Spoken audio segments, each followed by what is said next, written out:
नमस्कार, स्वागत है आपका बड़ी खबर में। मैं हूं आपके साथ दीपिका ओझा। आज बड़ी खबर में हम बात करेंगे दिन भर की 4 बड़ी खबरों के बारे में, जिसमें पहली खबर मौसम से जुड़ी हुई है, जहां प्रदेश में झमाझम बारिश का सिलसिला लगातार जारी है। दूसरी खबर सोनीपत से है, जहां किसानों और मजदूरों के बीच राहुल गांधी पहुंचे। तीसरी खबर फरीदाबाद से है, जहां पर फरीदाबाद के सराय ख्वाजा में डॉक्टरों की लापरवाही देखने को मिली। और चौथी खबर रेवाड़ी से है, जहां पर शराब ठेके की आड़ में पिछले कई दिनों से अवैध शराब आहता चलाया जा रहा है।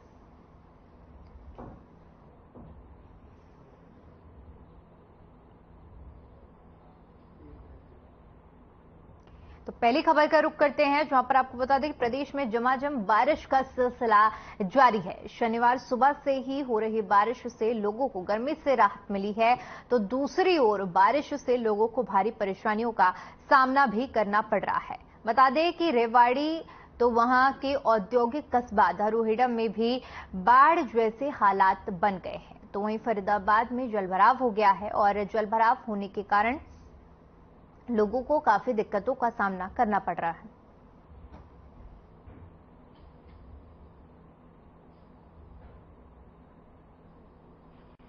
तो आज सुबह से ही लगातार पूरे प्रदेश में झमाझम बारिश हो रही है और हम आपको अलग अलग तस्वीरों के माध्यम से दिखा रहे हैं। जहां पर चंडीगढ़ की पहली तस्वीर, जहां पर बारिश देखने को मिल रही है। इसके बाद फरीदाबाद की अगली तस्वीर है, जहां पर आप देख सकते हैं कि किस तरह से जलभराव हुआ है। झज्जर में भी झमाझम बारिश की तस्वीरें और तोशाम में भी बारिश हो रही है। और कुल मिलाकर पूरे प्रदेश में बारिश का सिलसिला लगातार जारी है। सुबह से ही ये बारिश हो रही है, जिससे जहां एक तरफ लोगों को गर्मी से तो राहत मिल गई है, लेकिन दूसरी तरफ जलभराव भी एक बड़ी समस्या बनकर सामने आ रही है। तो वहीं रेवाड़ी के औद्योगिक कस्बे यानी कि धारूहेड़ा के बारे में बात करें तो वहां पर बाढ़ जैसे हालात बन चुके हैं। फरीदाबाद में भी जलभराव हो चुका है और मुख्य रूप से जलभराव के चलते लोगों को काफी ज्यादा दिक्कतों का सामना करना पड़ सकता है। आप तस्वीरों से अंदाजा लगा सकते हैं कि इस तरह से जलभराव हुआ है कि लोगों को आने जाने में कितनी दिक्कतों का सामना करना पड़ रहा है। रेवाड़ी की ये तस्वीरें, जहां पर जलभराव की स्थिति बनी हुई है।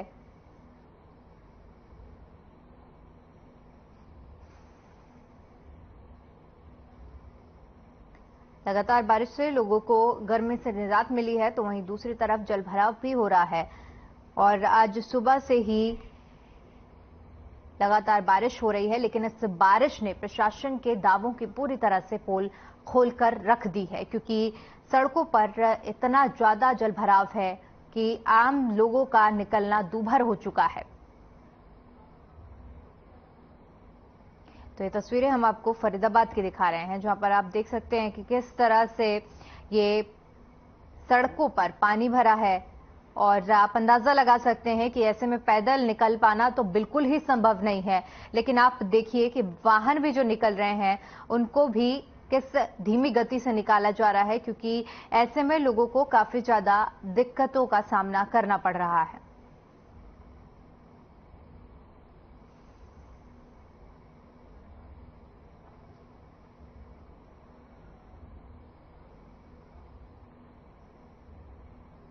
वहीं इसी खबर पर ज्यादा जानकारी के साथ हमारे संवाददाता मोनू पांचाल हमारे साथ जुड़ गए हैं। जी मोनू, लगातार सुबह से बारिश हो रही है और बारिश के बाद अभी हम जैसे कि तस्वीरें देख रहे थे कि जलभराव की इतनी भयंकर स्थिति बन चुकी है कि आम लोगों का उन सड़कों से निकल पाना बहुत ही ज्यादा दूभर हो चुका है। सुबह से लगातार रुक रुक कर बारिश जो है हो रही है और बारिश भी काफी तेज हो रही है। इसमें जो आप देख सकते हैं कि इस समय मैं जो बल्लभगढ़ के बस स्टैंड पर मौजूद हूँ, यहाँ पर जो है रेलवे स्टेशन भी है, बस स्टैंड भी है, मेट्रो स्टेशन भी है।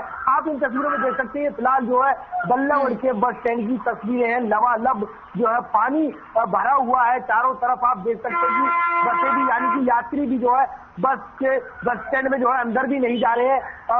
बसों के लिए तो कहीं ना कहीं पैसेंजर जो है वो बाहर खड़े हुए होते हुए बस का इंतजार करते हुए नजर आ रहे हैं कि जो है बस जो है वो बाहर आएगी तभी जो है वो यात्रा कर पाएंगे। तो इस तरीके की यहाँ पर हालात जो है बद से बदतर होते हुए आ रहे हैं, क्योंकि लोगों को गर्मी से राहत तो जरूर मिली है, लेकिन ये बारिश भी लोगों के लिए आफत लेकर आई है। क्योंकि और दूसरी तस्वीर में मैं भी आपको दिखा सकता हूँ कि इधर की तरफ हम बात करें तो इधर भी जो है NH हाईवे मसुआ है, इसको NH हाईवे 19 है, और उस रोड की बात की जाए तो रोड पर भी जो है लबालब पानी भरा हुआ है। लोगों को जो है रोड पार करने में काफी दिक्कतें आ रही है। जो यातायात है वो यातायात को लेकर के काफी ट्रैफिक यहाँ पर लगा हुआ है, चरमराया हुआ, क्योंकि जो लोगों की जो दिनचर्या होती है वो यहाँ पर डगमगाती हुई नजर आ रही है। कि आप देख सकते हैं कि मैं इस समय नेशनल हाईवे पर आ चुका हूँ। ये नेशनल हाईवे की तस्वीर है। ये यहाँ पर भी लबालब जो है वो पानी भरा हुआ है। इन तस्वीरों में आप देख सकते हैं कि तो लोगों की जो व्यवस्थाएं हैं, जो लोगों की दिनचर्या है, वो बिल्कुल पूरी तरीके से डगमगा गई है इस समय नेशनल हाईवे का। तो तीनों चीजें यहाँ पर पड़ती है। मेट्रो स्टेशन की बात की जाए, रेलवे स्टेशन की बात की जाए या बस स्टैंड की बात की जाए, वहीं सामने भी जो है मार्केट भी है। तो इस तरीके की जो व्यवस्थाएं है वो यहाँ पर चरमराती हुई जरूर आई हुई है। कहीं ना कहीं जो नगर निगम कहता है या NH हाईवे कहता है कि हमने तमाम वायदे यहाँ पर जो है जो बारिश का जो पानी है, जब बरसात होगी तो उसकी निकासी के लिए सुचारू रूप से तैयारियां कर ली गई है, लेकिन यहाँ पर पोल खुलती हुई नजर आ रही है। वहीं मैं आपको बता दूं, इसके चलते जो है जो फरीदाबाद के DC है विक्रम यादव, उन्होंने भी जो है सड़कों का दौरा किया है। जल भराव का जहाँ पानी भरा हुआ है वहां जाकर के दौरा किया है कि किस तरीके से जो डिस्पोजल बनाए गए हैं, जो सरकार की तरफ से काफी मोटा करोड़ों रुपए यहाँ पर लगाया गया है, लेकिन वो जो हार्वेस्टिंग है वो चालू है या नहीं है। तो इस तरीके से DC यादव जो है, विक्रम सिंह यादव जो DC है फरीदाबाद के, वो खुद जो है फील्ड पर निकले हैं और उन्होंने चारों तरफ देखकर जो चारों तरफ घूमे और डिस्पोजल पर पहुंचे और सख्त से सख्त निर्देश अधिकारियों को दिए कि जल्द से जल्द पानी की निकासी का प्रबंध किया जाए। तो इस तरीके के हालात यहाँ पर होते हुए नजर आ रहे हैं। जी दीपिका। मोनू, बहुत ही आश्चर्य की बात है, फरीदाबाद खुद में एक स्मार्ट सिटी कहलाती है। अधिकारियों और विधायक से लेकर मंत्री तक सबकी तरफ से ये दावे किए जाते हैं कि पूरी तरह से व्यवस्था। ये पहली बार नहीं है कि जब बारिश हो रही है, बारिश का हर बार सीजन आता है और इसी तरह जलभराव की तस्वीरें आती हैं, लेकिन इसका कोई स्थायी सॉल्यूशन नहीं निकाला जा रहा है। देखिए दीपिका, जिस तरीके से फरीदाबाद को स्मार्ट सिटी कहा जाता है उस तरीके से व्यवस्था यहाँ पर बिल्कुल भी नहीं है, क्योंकि साफ सफाई के नाम पर लाख करोड़ों रुपए खर्च किए जाते हैं, हर साल किए जाते हैं कि मानसून आएगा तो इसकी व्यवस्थाएं, सफाई, नालियों की सफाई, इस तरीके से यहाँ पर करोड़ों रुपए खर्च किए जाते हैं। लेकिन जिस तरीके से जब बारिश पड़ती है तो कहीं ना कहीं इन विभागों की जो है पोल खुलती हुई साफ देखी जा सकती है। फरीदाबाद को भले ही नेता कहते हो कि फरीदाबाद स्मार्ट सिटी है, दर्जा देने की बात करते हो, लेकिन स्मार्ट सिटी के क्या हालात है वो आप इन तस्वीरों में देख सकते हैं कि लोग परेशान हैं। अपनी जो दिनचर्या है वो बिल्कुल चरमरा गई है। ट्रैफिक लंबा लगा हुआ है। यहाँ तक कि ट्रैफिक पुलिस की जो मुलाजिम है वो भी रोड पर खड़े होकर के ट्रैफिक को खुलवाते हुए नजर आ रहे हैं। तो कहीं ना कहीं लोगों को मुसीबत का सामना करना पड़ रहा है। जी दीपिका। मोनू, ये भी मैं आपसे समझना चाहूंगी, क्योंकि बारिश 1-2 दिन की नहीं है। अमूमन अगर अंदाजा लगाया जाए तो अगस्त तक बारिश लगातार चलती ही रहती है। ऐसे में आप अंदाजा लगाइए कि जुलाई से लेकर अगस्त सितंबर तक अगर इसी तरह के हालात बने रहेंगे तो छात्रों का क्या होगा, काम करने बाहर जाने वाले लोगों का क्या होगा, कैसे वो अपना गुजर बसर करेंगे? दीपिका, जब हमने पूरे दिन की खबर, जिस तरीके से जलभराव की पूरे फरीदाबाद में खबर बनाई है, तो कहीं ना कहीं हमें स्कूल के बच्चे नजर आए हैं। वो काफी परेशान थे क्योंकि उन बच्चों को अंदाजा नहीं है कि कहाँ खड्डा है, कहाँ सिवर का ढक्कन खुला पड़ा है। तो इस तरीके से यहाँ पर जो बच्चे बड़ी सावधानी से निकलते हुए नजर आए, तो कहीं ना कहीं उनकी ड्रेस भी खराब होती हुई नजर आ रही। छात्रों की बात की जाए तो किसी तरीके की यहाँ पर जो निकासी है पानी की वो नहीं की गई है। यहाँ पर चौक की बात की जाए तो चौक पर किसी तरीके का कोई महकमे का अधिकारी वो मौजूद यहाँ पर नजर नहीं आ रहा है। क्योंकि ट्रैफिक पुलिस जो है वो ट्रैफिक को खुलवाने का काम जरूर कर रही है, लेकिन अधिकारी अपने अपने कमरों में बैठे हुए हैं और जिस तरीके से हालात यहाँ पर गुजरते हुए नजर आ रहे हैं, तो लोगों को इस बारिश से जो है जूझना पड़ रहा है। तो वही मैं दीपिका आपको बता दूं, जिस तरीके से मौसम विभाग ने 13 तारीख तक बारिश होने का इसी तरीके का दावा किया है। और उसी के साथ मैं बता दूं कि पूरे जो है अगस्त तक जिस तरीके से बारिश रहेगी तो लोगों की जो व्यवस्था है वो चरमराती रहेगी। तो कहीं ना कहीं ये अधिकारियों की या अधिकारी के महकमों की कहीं ना कहीं ये बारिश पोल खोलती हुई नजर आ रही है और लाखों करोड़ों रुपए सोने की तरह बहाते हुए नजर आ रहे हैं। जी दीपिका। मोनू, अभी जैसे कि हम तस्वीरों में देख पा रहे हैं कि जलभराव इतना भयंकर है कि बच्चे उसमें तैराकी कर रहे हैं। अब जैसा कि अभी आपने भी जिक्र किया कि कई बार ऐसे गड्ढे होते हैं, सीवरेज मैनहोल होते हैं, जो कि जलभराव की वजह से समझ नहीं आता है। पहले भी ऐसी कई घटनाएं हो चुकी हैं, बारिश के पानी की वजह से लोगों को समझ नहीं आया और घटना का शिकार हुए, मौत तक हुई है लोगों की। इसका जिम्मेदार कौन होगा? दीपिका, देखिए मैं आपको बता दूं कि जो अभी हफ्ते भर पहले जो बारिश हुई थी तो कई संजय कॉलोनी में लगातार जो है पानी लबालब भर गया था। तो लोगों ने नाव का इस्तेमाल किया, नाव जो है चलाते हुए दिखाई दिए। तो इसी तरीके से अगर कोई बच्चे के हादसा होता है तो अधिकारी हर तरीके से अपना जो है हाथ खड़ा को जो है खड़े करते हुए दिखाई देते हैं। कि ये भी एक बड़ा सवाल दीपिका यहाँ पर खड़ा होता है कि अगर किसी बच्चे के हाथ जो है साथ हादसा हो जाए, या किसी गाड़ी का पहिया या किसी गाड़ी का के साथ कोई हादसा हो जाए, उसकी सवारी होती है, तो इसका जिम्मेवार कौन होगा? इस तरीके से महकमा यहाँ पर जिम्मेवारी देता हुआ नजर नहीं आ रहा है। और साथ ही साथ जिस तरीके से फिर दोबारा से मैं वो तस्वीरें दिखाना चाहूंगा कि ऊपर आसमान में फिर से जो है बारिश के आसार बन चुके हैं और लोगों को पानी से मुक्ति नहीं मिल पा रही है। जलभराव से तो और भी ज्यादा यहाँ पर पानी भर सकता है, जब जो है इतने पानी से ही चंद जो है पूरे दिन की रुक रुक कर जो बारिश हो रही है उसके चलते लोगों को इस तरीके से जूझना पड़ रहा है। तो रात का समय भी पड़ा, अभी आसमान में बादल छाए हुए हैं काले, तो कहीं ना कहीं अभी बारिश और भी होगी तो लोगों को परेशानियों का सामना करना पड़ सकता है। जी दीपिका।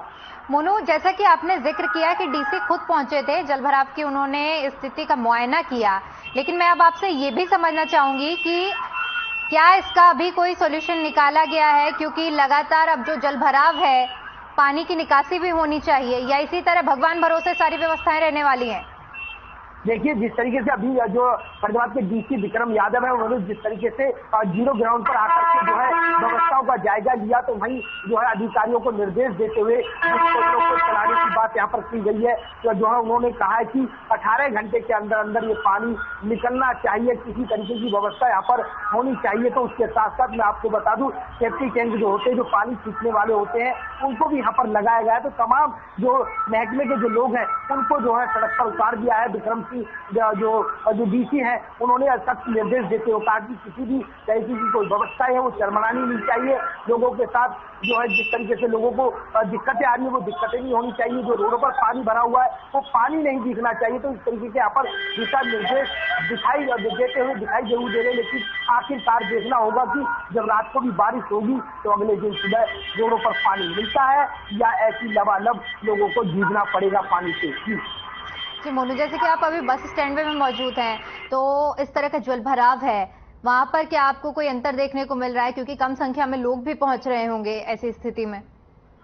देखिए, मैं आपको बता दूं, जिस तरीके से स्कूलों की बात की जाए तो स्कूलों का टाइमिंग जो होती है वो 2 बजे की छुट्टी का टाइम होता है। लेकिन आज शनिवार भी, या प्राइवेट स्कूलों की बात की जाए तो प्राइवेट जो स्कूल है उन्होंने लगभग जो है 12 साढ़े 11 बजे ही बच्चों की छुट्टियां करके अपने अपने घर भेज दिया, क्योंकि आज शनिवार है। तो कहीं ना कहीं सरकारी छुट्टी जो स्कूलों की होती है वो छुट्टियां यहाँ पर जरूर है। लेकिन जिस तरीके से हालात यहाँ पर लबालब जो भीड़ होती है लोगों की, या मेट्रो स्टेशन की बात की जाए, चाहे ट्रेन पकड़ने की बात की जाए, चाहे बस स्टैंड की बात की जाए, चाहे मार्केट में जो शॉपिंग करने के लिए लोग आते हैं, यहाँ पर इस तरीके की जो है पैर रखने तक की जगह नहीं होती है। यहाँ पर आप भीड़ में देख सकते हैं कि इतना दुक्का लोग यहाँ पर नजर आ रहे हैं। तो कहीं ना कहीं लोग अभी अभी अपने घर में बैठे हुए हैं, भीड़ भाड़ यहाँ पर दिखाई नहीं दे रही, क्योंकि रोडों पर आपका बहुत बहुत शुक्रिया मोनू, आपका हमारे साथ जुड़ने के लिए, तमाम जानकारी साझा करने के लिए। और वहीं इसी खबर पर ज्यादा जानकारी के साथ झज्जर से हमारे साथ सुमित जुड़ गए हैं। जी सुमित, जिस तरह की तस्वीरें सामने आ रही हैं, बारिश हुई और लगातार इस तरह का जलभराव किया, आम लोगों का बाहर निकलना मुश्किल हो गया है। में झमाझम बारिश जो है तेज हवाओं के साथ, और बत्ती भी गुल हो गई है। वहां पर बत्ती गुल होने से दुकानदारों को अच्छी खासी परेशानी का भी सामना करना पड़ा, और आसमान में बिजली की गड़गड़ाहट सुनते ही लोग अपने अपने घरों में भी दुबक गए हैं। और किसानों ने बताया कि उमस भरी जो गर्मी थी उसे राहत जरूर मिली है, लेकिन बारिश का फायदा सबसे ज्यादा किसानों ने बताया कि धान की फसल में सबसे ज्यादा फायदा होगा, और किसानों को पानी खेतों में नहीं देना पड़ेगा। और शहर की सड़कें भी जलमग्न हो चुकी है, और जल भराव की स्थिति से जो काफी झज्जर शहर के लोगों को अच्छी खासी परेशानी का भी सामना करना पड़ा। शहरवासियों ने झज्जर जिला प्रशासन तो इसका जिम्मेदार ठहराया है। जिला प्रशासन की लापरवाही के कारण सड़कों व गलियों में बारिश का पानी भर जाने से बीमारियां होने का भी भय कॉलोनी वासियों में बना हुआ है। लोगों ने बताया कि झज्जर शहर के अंबेडकर चौक, शिलानी गेट, राव तुलाराम चौक, बीकानेर चौक, साराचुंगी, झज्जर शहर की अन्य कॉलोनियों में भी जल भराव की स्थिति बन जाती है। लोगों ने जल भराव को लेकर झज्जर जिला प्रशासन की लापरवाही मीडिया के सामने बताई है। जी बिल्कुल सुमित, जैसे कि आप बता रहे हैं कि जलभराव लगातार हो रहा है, ऐसे में प्रशासन की पूरी तरह से जो वादे किए जा रहे हैं, खोखले वादों की ये तस्वीर हम सभी के सामने आ रही है। बिल्कुल, देखिए, जब जैसे जैसे मानसून आया है, जिला प्रशासन को पहले ही मौसम विभाग की तरफ से अलर्ट कर दिया गया था, लेकिन विभाग जो है अपनी नाकामी साफ तौर पर नजर आ रही है। जैसे ही बारिश हुए तो झज्जर की सड़कों में गहरे गड्ढे उनके चलते चलते और उनमें जल भराव की स्थिति बन गई। बड़ा हादसा भी हो सकता है। इसमें साफ तौर पर जिला प्रशासन की लापरवाही है। अगर उन गड्ढों को भरवा दिया जाता तो कोई ना कोई हादसा होने से भी बच सकता है। फिलहाल कई जगह ऐसे हैं जिसमें पानी खड़ा होने से बिजली के खंभे भी हैं, करंट लगने का भी भय बना हुआ है। अभी जिला प्रशासन का एक भी नुमाइंदा या कोई भी उच्च अधिकारी सड़कों पर नहीं निकला है और सुबह से लेकर अब तक बारिश हो रही है और लोगों को अच्छी खासी परेशानी का सामना जरूर करना पड़ रहा है, लेकिन उमस भरी गर्मी से राहत जरूर मिली है। जी सुमित, आपने जैसे कि जिक्र किया है कि बारिश हुई, बारिश के बाद बिजली भी गुल हो गई है। ऐसे में एक तरफ इंसान बाहर नहीं निकल सकता और दूसरी तरफ उनके घर में बिजली नहीं है। दो समस्या एक साथ आ रही हैं लोगों के पास। बिल्कुल, देखो, जैसे बारिश शुरू हुई तो बिजली गुल हो गई। गुल होने के चलते जो है दुकानदारों को इस परेशानी का सबसे ज्यादा कमी उठानी पड़ी। आपको बता दें कि दुकानदारों को दिक्कतें इसलिए आई है क्योंकि उनका जो काम होता है वो बिजली के काम से ही तकरीबन काम होता है, तो उसके चलते उनको अच्छी खासी परेशानी का सामना करना पड़ा। और जो घरों में जो लोग डूब के बैठे हैं वो लाइट से वैसे ही परेशान है और जो आसमानी जो बिजली गड़गड़ाहट हो रही है उससे भी लोगों में एक भय बना हुआ है, क्योंकि तेज जो गड़गड़ाहट हुई है उसमें अभी लोग जो अपने घरों में सहमे हुए दुबके हुए बैठे हैं। जी मोनू, माफ कीजिएगा सुमित, इसके अलावा मैं आपसे ये भी जानना चाहूंगी क्योंकि बच्चे भी निकलते हैं और ऐसे में अब क्योंकि उनके स्कूल भी चालू हो चुके हैं तो बच्चों की क्या कुछ तस्वीरें, क्योंकि अभी हमने फरीदाबाद की भी तस्वीरें देखी हैं जहां पर बच्चे इस गंदे पानी में तैराकी करते हुए नजर आए हैं। क्या इस तरह का मामला झज्जर में भी सामने आ रहा है? बिल्कुल, देखिए, छोटे छोटे बच्चे होते हैं, जैसे मानसून आता है तो अपने घर से बाहर निकल जाते हैं और घरों में जो बारिश का लुत्फ भी उठाते हैं, लेकिन जो आसमानी जो बिजली गड़गड़ाहट है उसमें अच्छा खासा आदमी और बच्चे भी घबरा गए। जैसे कम से कम 8 से 10 बारी जो बिजली की गड़गड़ाहट झज्जर में सुनाई दी है उससे लोगों में भय बना हुआ है, कहीं बिजली हमें नुकसान ना दे दे। तो आसमानी बिजली है वो कोई किसी को नाम चिन्ह ना करके किसी को भी नुकसान पहुंचा सकती है, तो उसी के चलते लोग अपने अपने घरों में दुबके बैठे। सड़कों पर वाहनों का आवागमन भी बहुत ही कम देखने को मिले। तो ज्यादा अगर देखने की बात करें तो झज्जर के चारों तरफ हर गलियों में हर सड़कों पर जल भराव की स्थिति सबसे ज्यादा बनी हुई है और जिसमें कि जिला प्रशासन की लापरवाही साफ तौर पर पोल जो है खुलकर नजर आ रही है। अगर सरकारी विभाग की बात करें तो जहां पर पुरानी तहसील के पास जो है महिला थाना है और सीआई स्टाफ भी है, ट्रैफिक पुलिस भी है, पब्लिक हेल्थ भी है, पर लेकिन क्या है, कोई भी अपनी शिकायत करता आता है तो उस जल भराव की से ही निकलकर महिला थाने तक जाता है और सीआई स्टाफ तक जाता है। कर्मचारी का आवागमन भी हो रहा है तो वो भी वैसे ही जल भराव की, उसमें महिला थाने में पानी भरा है, सीआई स्टाफ में पानी भरा है, ट्रैफिक विभाग में पानी भरा है, तो वो भी पानी में ही बैठे हैं। सुमित, आपका बहुत बहुत शुक्रिया हमारे साथ जुड़ने के लिए और तमाम जानकारी साझा करने के लिए। चलिए अगली खबर का रुख करते हैं। सोनीपत में गोहाना के बड़ौदा हल्के के गांव मदीना में शनिवार सुबह राहुल गांधी पहुंचे। उन्होंने वहां किसानों और मजदूरों के साथ मिलकर धान की रुपाई की। उन्होंने लगभग 15 मिनट तक ट्रैक्टर चलाया। इसके साथ ही राहुल ने धान की रुपाई भी की। शुरुआत में किसान उनके पास तक पहुंचे, लेकिन पुलिस प्रशासन ने बाद में सबको काफी दूर रोक दिया। इसके बाद राहुल ने मजदूरों के साथ खाना भी खाया।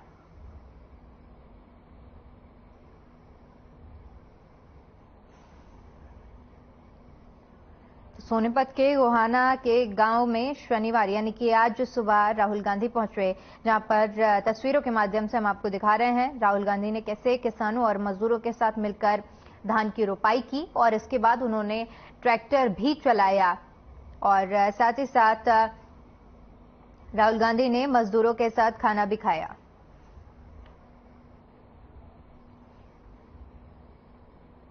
वहीं फरीदाबाद के सराय ख्वाजा में डॉक्टरों की लापरवाही देखने को मिली है। यहां पर आर्य मेडिकल सेंटर में लापरवाही के चलते महिला की मौत हो गई। परिजनों का आरोप है कि मेडिकल सेंटर में महिला को पेप्सी पिलाई गई थी। दरअसल मृतक महिला गर्भवती थी और उसने 2 बच्चों को जन्म दिया था। वहीं डॉक्टर की लापरवाही के बाद मृतक के परिजनों ने अस्पताल के सामने जमकर हंगामा भी किया।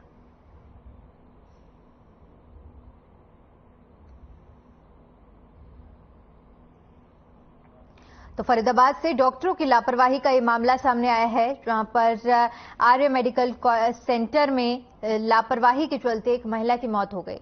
बताते चले कि महिला गर्भवती थी जिसने 2 बच्चों को जन्म दिया था, लेकिन डॉक्टरों की लापरवाही के चलते मृतका की जान चली गई। वहीं इस पूरे हादसे के बाद परिजनों में काफी ज्यादा आक्रोश देखने को मिला है, जिसके बाद परिजनों ने अस्पताल के सामने जमकर हंगामा भी किया।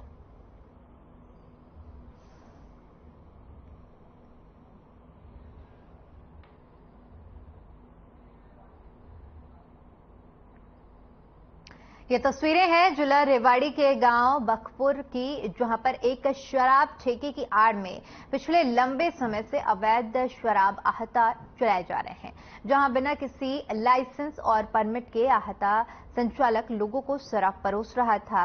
देर शाम गुप्त सूचना के आधार पर सीएम फ्लाइंग और आबकारी विभाग की टीम ने छापेमारी की। टीम की संयुक्त छापेमारी ने वहां पर हड़कंप मच गया, जिसके बाद पूछताछ भी की गई तो उसने आहता संचालक को फोन पर बात करवाई तो उसने बताया कि उसके पास इसका कोई लाइसेंस नहीं है। देर रात तक कार्रवाई करते हुए संबंधित विभाग ने आहता संचालक के खिलाफ मामला दर्ज कर कार्रवाई शुरू कर दी है।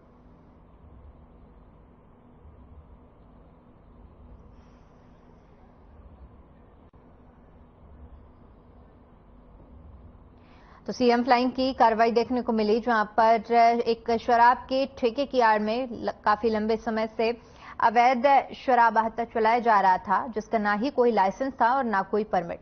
जिसके बाद सीएम फ्लाइंग की टीम ने संयुक्त रूप से आबकारी विभाग के साथ मिलकर छापेमारी की और इस दौरान पाया गया कि इस दुकान के पास ना ही कोई लाइसेंस है और ना ही परमिट, जिसके बाद अब मामला दर्ज कर आगे की कार्रवाई शुरू कर दी गई है। चलिए फिलहाल के लिए इस बुलेटिन में इतना ही। बाकी तमाम बड़ी खबरों के लिए बने रहिए हमारे साथ। नमस्कार।